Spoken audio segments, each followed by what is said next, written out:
I'm wondering if we can switch gears a little bit because I want to get to this. And I know you talked about this actually with Can Fund, which is actually where we met originally. So Can Fund is a an organization that helps Canadian athletes financially and in other ways as well, just supporting Canadian athletes as they go through their athletic journey. And we were both on not really like a panel, but like everybody was kind of giving a bit of a mini speech. And I loved what you said there. And I know you spoke on a longer length about this issue of vulnerability. And we don't speak a lot about this in sports, especially in male sports. So I would love for you to kind of touch on that a little bit and share about your journey into this area. Yeah, first of all, yeah, definitely shout out to Can Fund doing awesome things. Um, yeah, the concept of vulnerability. Well, it's definitely one that at the beginning I was rejected a little bit. Or not rejected, but like I was quite uncomfortable with, as I mean a lot of us probably are. Um, but I think when we're talking about, especially when it comes to high performance, I think when we're talking about even if you're looking at things top down or bottom up, if you're unable to actually express those things, like let's say you do want to do this top down version and you're really trying to train how you're going to act in this moment or what's going to happen. If there's a barrier in between your understanding of what you think you should do and your ability to actually do it, then obviously that's not conducive to high performance, right? If there's something that's blocking you from, or even if it's like, hey, I want to just fully go on emotion, or I just want to go on my, habitual experiences. If you're unable to actually present that, then you're at a huge disadvantage, right? In terms of performance. And I think something that, yeah, as you said, especially in male dominated sports, because ego, and not ego necessarily in the terms of arrogance, but in the terms of our almost self-obsessiveness, doesn't allow us to actually get there, doesn't allow us to perform at the level we want to perform. And I mean, all of my experiences and have come off court, and then I translate them to, or synthesize them in some way to use them on court. And I think off court, I was very much, especially, like maybe it's easy to divide it, like, 2016 Olympics and 2020 Olympics.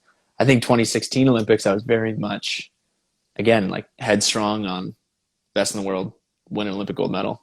That was like the end of it. Anything that didn't serve that purpose was, put aside, and whatever I had to do to kind of get there was, had to happen. And I think when you get to that point of pushing away, whether it be like your natural feelings, your emotions, your distress, whatever it is, if you're pushing those things away, they have a way of coming back a little bit stronger, or you kind of build their momentum by creating this resistance. The tension almost like is their power. And I think in doing so, I all of a sudden wasn't enjoying volleyball as much as I once had, or wasn't enjoying sport, wasn't enjoying a lot of the different aspects that come with it, which also isn't conducive to high performance, because if you're not enjoying what you're doing, the times that I find myself in flow states or whatever is I'm just playing. I'm just, a kid again playing, and I'm very much in the moment. When if there's all these other aspects around it, it creates some difficulty to get there. So I think, and I started to look at that definitely in my life, and a big part of it was my girlfriend kind of coming to the picture, being like, whoa, why are you, like, is this a projection of something? Is this, why are you acting this way? What's going on here? And I'm like, whoa, there's a lot that I got to dive into to try and figure things out here.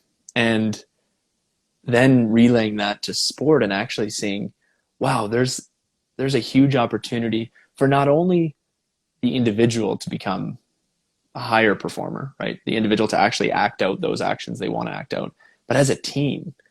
If you're on a team and you've got your guard up with your teammates, that's obviously going to affect how you play, even if it's not conscious. Like, even if you're not aware that, oh, I don't want to do these certain things on court, they still are projected out in you, right? They still actually happen. So I've really been both curious and trying to find what the line is, because then at the same time, there's also, on any team, there will be a spectrum, right? I don't know if it's possible that everybody leans in one direction and everybody's 100% vulnerable and honest and it's an open opportunity.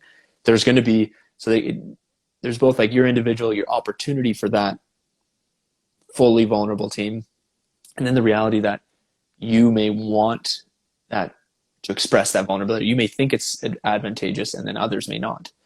But I've always found that acting from that place, acting from a more authentic place, because I think that's what it comes down to, right? The concept of being vulnerable is you just actually being able to express yourself how you want to express yourself, which will be whether on court or as a person or whatever. And I think if there's things that are getting in your way, they will naturally always like I think initially when I went into volleyball, into the sport, I'm only like 6'3", so I'm not a big guy. I'm not super high jumper. I don't really have the advantages that some of my other players might have. So I definitely took to a more like aggressive mentality, where it was very much on I'm here to win and like take no prisoners kind of thing. And that definitely brought me certain levels of success. But I think it's almost this weird dynamic where the approach of being aggressive towards the highest performance possible has led me to understand that I need to change that. I need to evaluate that differently. And I think it's been cool to also see, I mean, a great example for me is I look at our team and the national team, 2016 or before, guys we didn't really have, we lost our initial NORCECA, which is like North and Central America. We lost our Olympic qualifier for 2016, the first one, and in a pretty devastating way. We were definitely the favorites. We lost a really bad game. And it was like that day that we hired a team psych. And obviously it took a long time for him to reach, the concept of vulnerability. It was more like, how do you give technical feedback on things that they can do in the moment? But it was cool because then we got to kind of see this evolution of the team happen. And going into 2017, we had a coach that was very much encouraging creativity. Before, like building up to that, we had to get our base, our foundation. But then in 2017, he's like, we got to now lose those chains, like we got to go a little bit crazier. And in 2017, we got a bronze medal at World League, which is the best performance, by Canada by quite a way. And I think that there's something there that this like emphasis on being creative, you're still working the foundation, you're still getting your reps, you're still doing whatever, but it's the decision making in the moment. The way I can kind of, I don't know if this is an analogy or something, but in the moment, let's say the attacker going on a difficult ball or something like that is actually being their authentic self when they're taking more risk and being more creative than if they're trying to fit into a box of what you should do in this situation. And I think it's always an advantage to take from that more authentic one. And I think in being more vulnerable off court with your teammates, it allows you the capacity to do that or to make that riskier decision in the moment. And I've just found it, I think there's a really cool relationship between being vulnerable, being more authentic, and how that comes to you expressing yourself on court and how that affects your performance. Yeah, that's a really interesting connection. I hadn't thought about that before. But I think Brene Brown says something similar in the sense of where she says that there actually is no courage without vulnerability. Like in the very act of being courageous and putting yourself out there, you are at the climax of possible failure or possible rejection.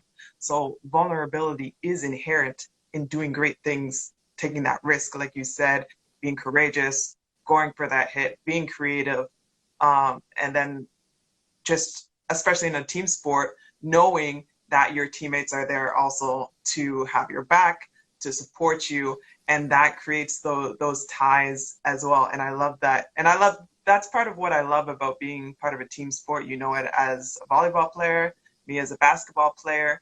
Part of what makes the sport so beautiful is creating those relationships between people, learning how to work in a group environment with all those dynamics, with all those different personalities, putting yourself out there. You don't know what you're going to get back. But like that kind of sacrifice for something greater than yourself, which I think is just a very unique and super important key in just being a good human being, which is just vital for so many different things.